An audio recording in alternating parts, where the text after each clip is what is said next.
Welcome to Little Mirrors. I'm Yolanthe. And I'm Yul. And today we're going to be speaking about video games and toddlers. Now, they're two concepts that you don't often hear smooched together, but in our family life they are both things that we love quite dearly. Okay, the toddler a bit more than the video games, but they're still both important to us. And we thought today we'd take the opportunity to talk to you about our use of media in our family environment and our thoughts on video games and children. So Yul, would you like to share the role that games play in our life, I suppose? Sure. So we play as much video games as we do television. So it ranks about equal to our evening viewing of TV shows. Yeah. It's a way that we like to relax, and we like, I guess, a reasonably broad range of games as well. Yolanthe likes horror games as well as rather twee, like RPGs. Yeah. And I like, I quite like RPGs in general. We don't do a lot of, multiplayer online stuff. Most of it's narrative driven. But so we used to play a lot more of the darker horror type games before we had Agla, or even for quite a while after she was born. But as she got older, we started to notice that she was starting to engage with the themes and maybe some of the scary stuff that was coming up on screen. And so now we've started kind of censoring what we play around her. Like all media, we've begun to take more note of how responsive Agla is to the media that we have in our home. So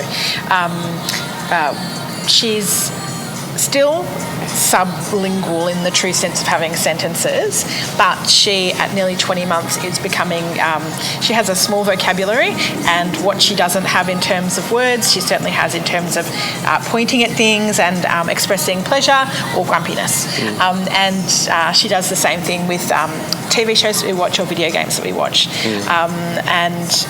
So the kinds of games that we play have changed as we've noticed that Agla's capacity for engaging with them is increased.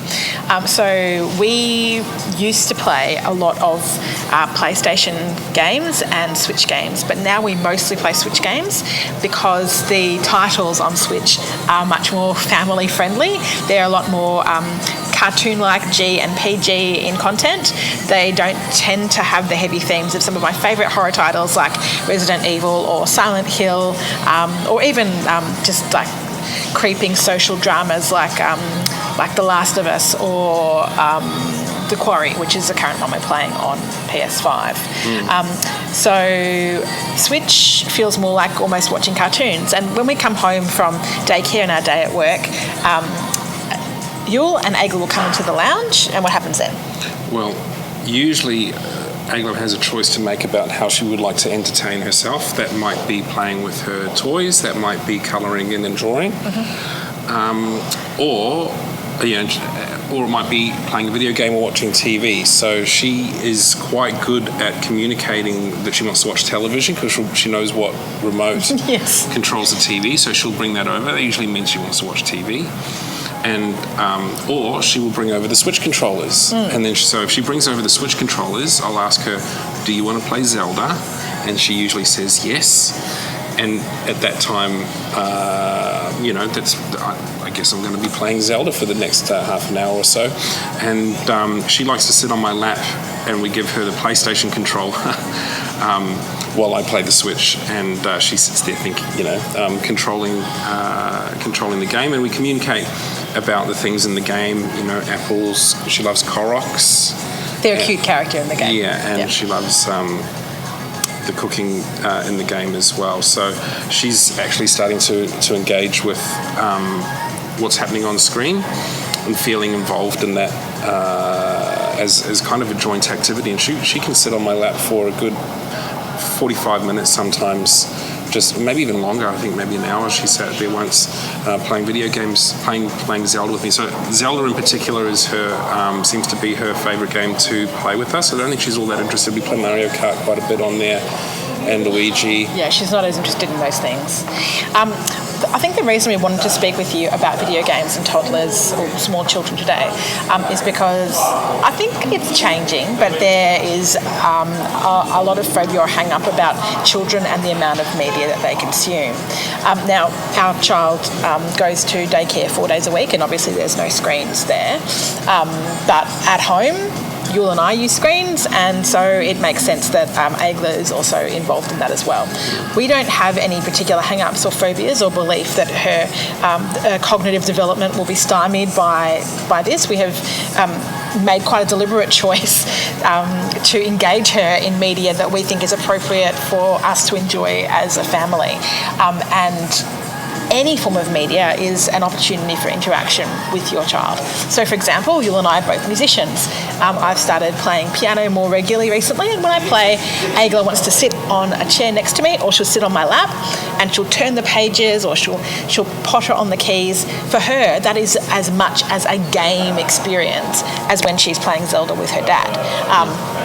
When we're reading her favourite book at the moment, which is an Alliston Lester book called Kissed by the Moon. What are some of the characters that she really loves identifying to us in there, Yule? Mummy, baby, dog, cat, and then birds and whatever. And she's now at the stage where she points at things. Yeah. And we'll generally try and say the word, or we can ask her, to point out things. Yeah. So I don't think that it's that useful, particularly in an era where that crossover between home and work is becoming increasingly kind of grey, to get our paranoia up about media in a child's life. I think that overuse of anything in anyone's life isn't great, but I also think that holding children apart from our normal family activities, whatever is normal for your family, if you consider it a healthy activity, of course, probably is not that useful or that practical in the long term. We'd say that all of the forms of media that we engage her with are actually enhancing the communication skills that she does have, because a lot of her communication also involves sounds and expression. And that's how we know whether or not a piece of media is appropriate for Aigla or not. So, for example, the other day we were watching Beauty and the Beast. She was right into it, sitting next to me. She was really focused on the story. But when it came towards the end of the story and the themes got a bit heavier, she looked at me and she started saying, no, no, no, no, no. And I took it off. She was very clear that she didn't want that. I praised her for that. I thought that was a real thumbs up, because she is really connected to what she likes and what she doesn't, and that's really what we want for our daughter to be connected to in every facet of her life, from employment to relationships to everything, being connected to that. Yes, that's pleasurable. No, that's not good for me. Actually, Aigla sings more than she speaks words to communicate with us, doesn't she? Yes, so I would. Yeah, she's definitely. Her primary form of communication is through song, because it's collaborative, and we identify the songs that she sings. She will often, sometimes when she wakes up in the morning before we go and see her, she will start singing to herself. There's something beautiful and amazing about the idea that you can sing before you can talk, because it's not. I think in our general life, singing is definitely a secondary. It's definitely secondary to speech, but in terms of development of language, I think it's great that she can, that we as humans probably sing before we can speak. Yeah, so that's something else that we've noticed. It's another mode of her communication. So an update on her words as a 20-month-old. Baby, she's a bit obsessed with babies. Mummy, daddy. We've noticed that she uses mummy and daddy to denote male and female. So she could be referring to Yule and I, but equally she could just be referring to any woman that she sees or any man that she sees. Yaya, papu, that's grandma and grandpa. Apple, nana, water, bottle, Wagner, that's our dog. Cat, wash, dirty. Teeth. Cake, toast, fart occasionally, and Bubbles. Bubbles is her favourite. Yeah.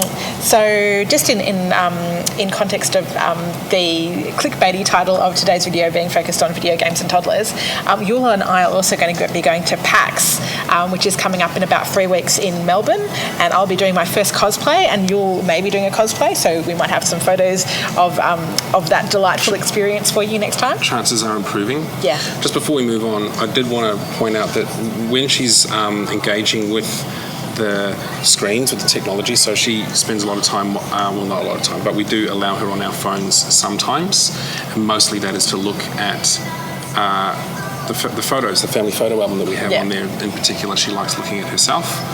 But when the videos come up, she knows how to press the play button to play the video.